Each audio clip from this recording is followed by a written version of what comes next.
Mesdames et messieurs, bonsoir. Nous sommes encore là pour vous aider dans votre processus de changement de mentalité, dans votre processus de changement de comportement. Nous sommes là pour vous aider à renouer avec des comportements dignes d'un bon citoyen.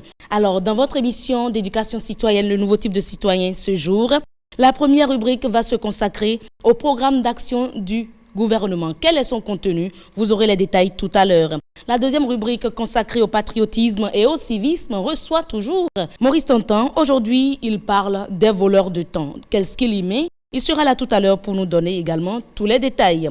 La troisième rubrique, participation citoyenne, s'intéresse également au programme d'action du gouvernement. Et aujourd'hui, on cherche à savoir, à connaître la contribution du citoyen dans la mise en œuvre du PAG. Et pour le faire, nous avons avec nous, comme d'habitude, notre expert en participation citoyenne, Gervais Loko. Et la toute dernière rubrique, changement de mentalité, nous poursuivons les échanges liés aux 3 éléments d'une mentalité saine. Et précisément aujourd'hui, nous allons parler des échanges. Et ce sera avec Crépin Agossou, expert en changement de mentalité. Nous vous invitons à nous écrire, à nous suivre sur nos réseaux sociaux, Facebook, Twitter, Mouvement NTC, WhatsApp 97 41 42 67 ou par mail nouveautypedecitoyen@gmail.com. Voici votre rubrique Loi de la République et programme de développement.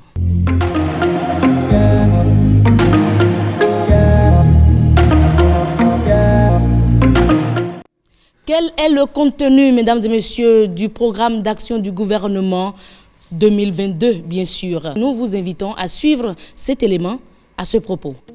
Loi de la République et programme de développement.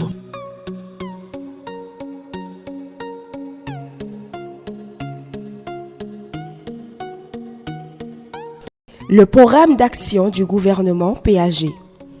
Le programme d'action du gouvernement PAG définit l'ensemble des actions à mener par un gouvernement au cours de son mandat en vue de réaliser les objectifs qu'il s'est assignés. Le PAG traduit l'ambition du nouveau gouvernement pour son pays. Au Bénin, le PAG du président de la République, élu en 2021, vise à relancer de manière durable le développement économique et social du Bénin. Le Bénin, sous le régime du président actuel, connaît 2 PAG. Celui de 2016 à 2021 et celui en cours de 2021 à 2026. Le PAG de 2021-2026 est fondé sur la réalisation des 3 piliers de développement ci-après. Pilier 1. Consolider la démocratie, l'état de droit et la bonne gouvernance. Pilier 2. Engager la transformation structurelle de l'économie. Pilier 3. Améliorer les conditions de vie des populations. La mise en œuvre du PAG couvrant le quinquennat 2016-2021 a permis au gouvernement en place d'opérer les actions ci-après. Réorganisation politique, judiciaire et diplomatique. Modernisation de l'administration publique et la gestion des finances publiques. Réorganisation de la défense et de la sécurité publique. Renforcement des infrastructures de transport. Renforcement des capacités énergétiques et amélioration de l'accès à l'eau potable. Augmentation de la qualité de l'éducation et de la santé. Aménagement de l'environnement et du cadre de vie. Promotion du sport, de l'art et de la culture. Développement de l'agriculture et de l'agro-industrie. Développement du secteur du numérique et de la digitalisation. Amélioration du climat des affaires et la promotion de l'emploi, plus précisément de l'auto-emploi. Le bilan des actions menées pour le compte du PAG 2016-2021 a permis l'élaboration des perspectives que constitue le PAG 2021-2026. Le PAG du Bénin pour la période de 2021-2026 s'est donné comme objectif de poursuivre le renforcement de la justice et l'état de droit, de créer des conditions d'exercice favorables à l'épanouissement des organes et agents de presse, de généraliser la dématérialisation des procédures et favoriser le paiement bancaire ou électronique, de promouvoir la formation et la réalisation des études en administration locale, de permettre au Bénin d'être d'ici 2026 à l'affiche comme une destination touristique du continent et du monde, de promouvoir le développement de l'artisanat, de développer les domaines porteurs d'emploi. Le PAG étant un instrument fondamental renfermant les projets de société du gouvernement actuel, il est mis en phase avec le plan national de développement. Le citoyen doit prendre connaissance des projets contenus dans le PAG afin d'en suivre la réalisation progressive et accompagner les actions des autorités d'exécution à divers niveaux. De même, en consultant le PAG, le citoyen peut s'adapter aux changements à venir en mettant en phase ses projets personnels avec ceux du gouvernement. Le PAG 2021-2026 est disponible en lecture et en téléchargement libre sur le site du gouvernement de la République du Bénin, www.gouv.bj, ou sur le site www.beninrevelé.bj. Un nouveau type de citoyen connaît le programme d'action du gouvernement de son pays. Voilà un résumé que nous avons fait du programme d'action du gouvernement 2021-2026. Nous aurons tout à l'heure avec Gervais Loko plus de détails, plus d'informations précisément par rapport à la contribution du citoyen dans la mise en œuvre de ce PAG. Mais en attendant, nous allons retrouver juste après ce jingle Maurice Tantan dans sa chronique.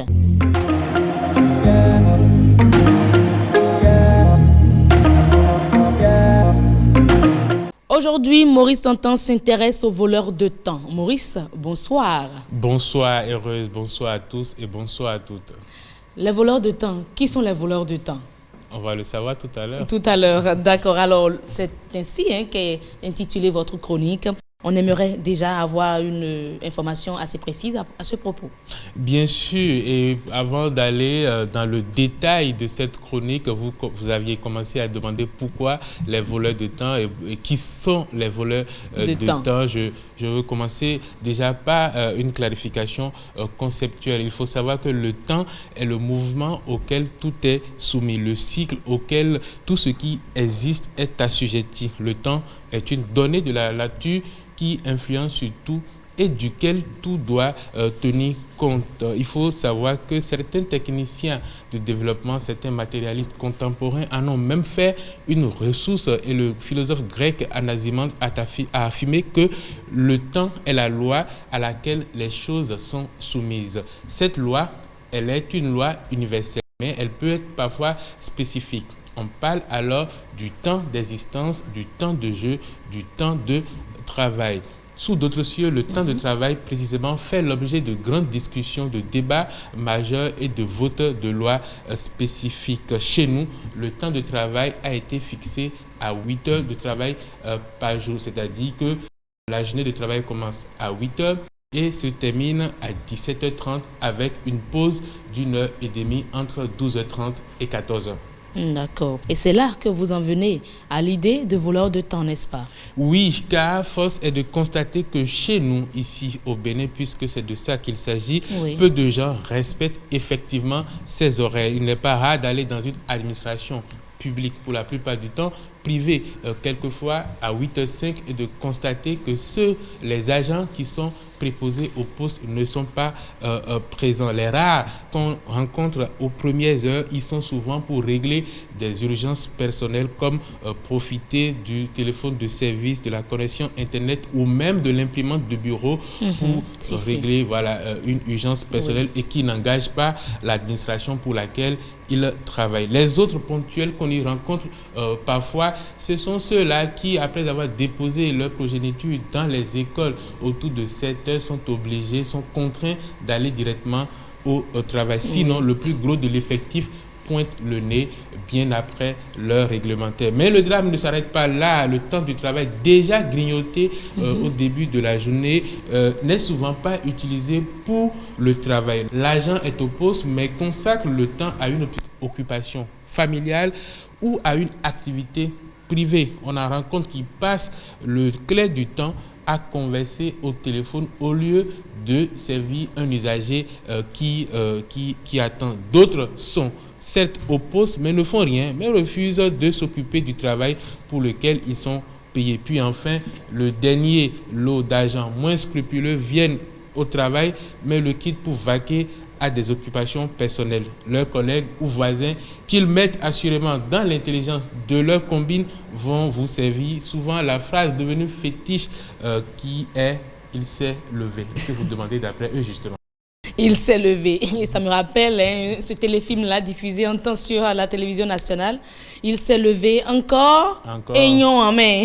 Alors, quelle est la conséquence de tout ceci? La conséquence évidente de tout ceci, ma chère heureuse, est que nous devenons tous des voleurs de temps. Lorsqu'on arrive en retard, lorsqu'on est au travail, sur son lieu de travail et qu'on consacre le temps à une occupation familiale ou privée, on est des voleurs ou à se servir de l'ordinateur du service. À des fins de divertissement, autre que ce pourquoi on est là, ce pourquoi on est payé. On est assurément des voleurs de temps. Il faut savoir que par ces attitudes, nous faisons perdre à l'État et à nos différents employeurs de l'argent. Les Américains ne disent-ils pas que time is money, ce qui veut dire que le temps, c'est de l'argent. De ce fait, à combien peut-on évaluer tous ces marques à gagner que nous créons pour l'État et pour les entreprises? C'est une question qui doit en essuyer la doise, car en vérité, celui qui vole du temps n'est pas différent de celui qui vole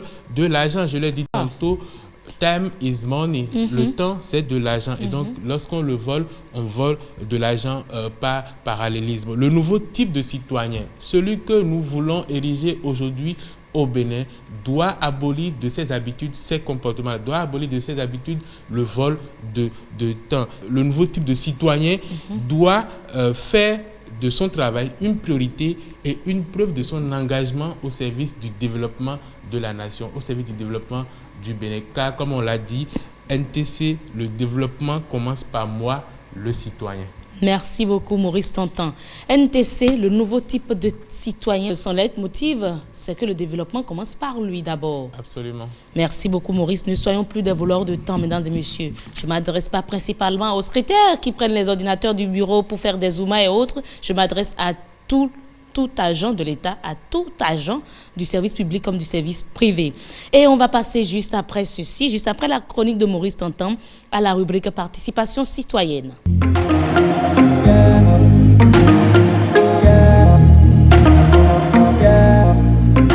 Nous avons parlé du PAG, du programme d'action du gouvernement 2021-2026.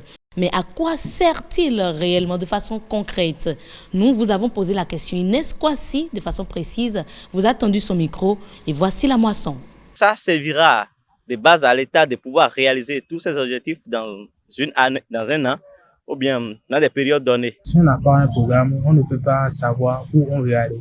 Donc ces programmes permettent de recenser le pays. Par exemple, dans le domaine de l'éducation, l'État met en place des actions données. Dans le domaine de l'agriculture, le gouvernement voit ce qui est déjà fait, puis il programme ce qu'il doit faire et pour ce qui n'est pas encore fait, quoi. C'est leur avis. À quoi sert le programme d'action du gouvernement? Ils ont répondu. Nous aurons l'avis de l'expert tout de suite même. Gervais Loco, bonsoir. Merci d'être là. Heureuse. À quoi sert concrètement le programme d'action du gouvernement? Comme les citoyens l'ont dit tout à l'heure, c'est un document qui traduit l'ambition du chef de l'État qui a été élu à la tête du pays, qui recense les actions qu'il veut mettre en place pendant son quinquennat, ainsi que les objectifs qu'il a assignés à son gouvernement. Donc c'est un document très indispensable donc au pilotage de son action. Et sans ce document, il y aurait, disons, une navigation à vue. Donc c'est un document très très important, comme tout plan d'action. C'est un document qui permet donc de savoir ce qu'on veut faire, de savoir où on veut aller et surtout d'anticiper sur les effets que l'on souhaite donc, pour le pays. D'accord. Qu'est-ce que les citoyens doivent retenir du programme d'action du gouvernement? D'abord, c'est un ensemble d'objectifs, surtout si nous prenons le PAG2 qui est actuellement en vigueur entre 2021 et 2026. Oui. Ce programme a 3 objectifs majeurs et chaque citoyen doit savoir le contenu de chaque objectif. On va le rappeler très rapidement. Oui. Le premier objectif, c'est de renforcer la démocratie, l'état des droits et la bonne gouvernance. Donc chaque citoyen doit suivre l'action du gouvernement pour savoir si cet objectif est atteint. Donc si le gouvernement agit dans un sens ou dans un autre, le citoyen doit se demander si cette action vise à renforcer la démocratie, vise à renforcer l'état de droit ou la bonne gouvernance. Récemment, on a créé une cellule pour recevoir les plaintes des citoyens, les dénonciations des citoyens dans le domaine de la lutte contre la corruption. Voilà une action qui vise à renforcer la bonne gouvernance. Donc chaque citoyen, lorsque une action est posée par le gouvernement, doit se demander est-ce que ça concourt à cet objectif du gouvernement.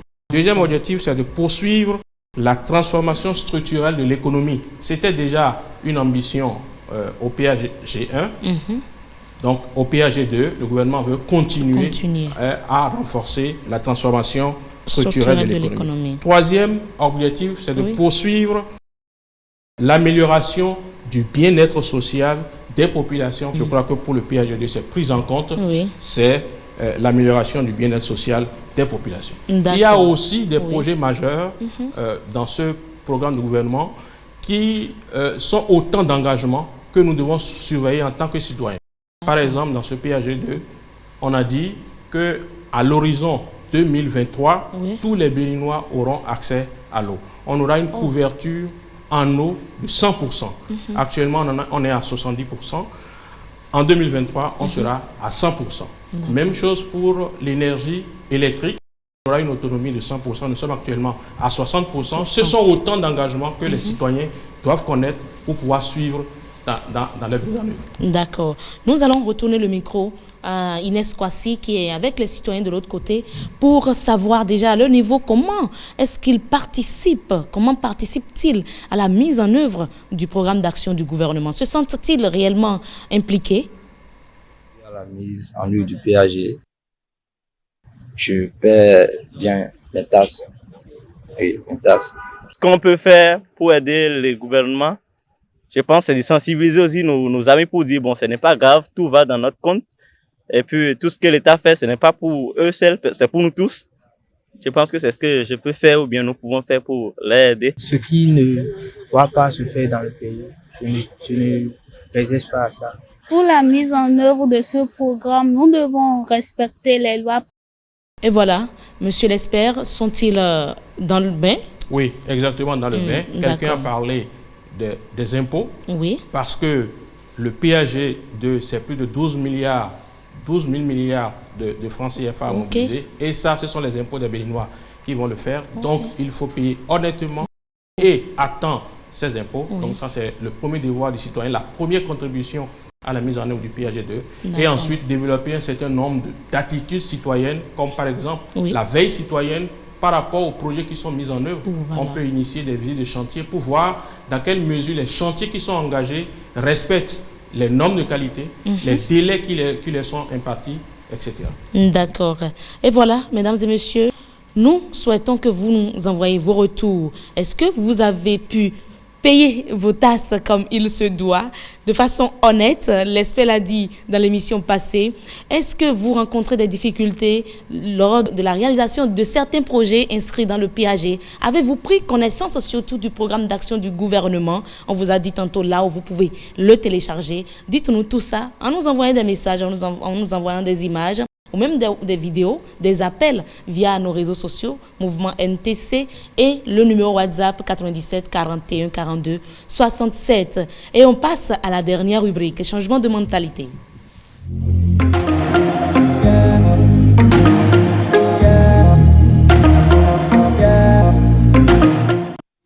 aujourd'hui, nous recevons certainement pour une dernière fois, hein, en tout cas pour le compte de cette thématique consacrée aux 3 éléments d'une mentalité saine.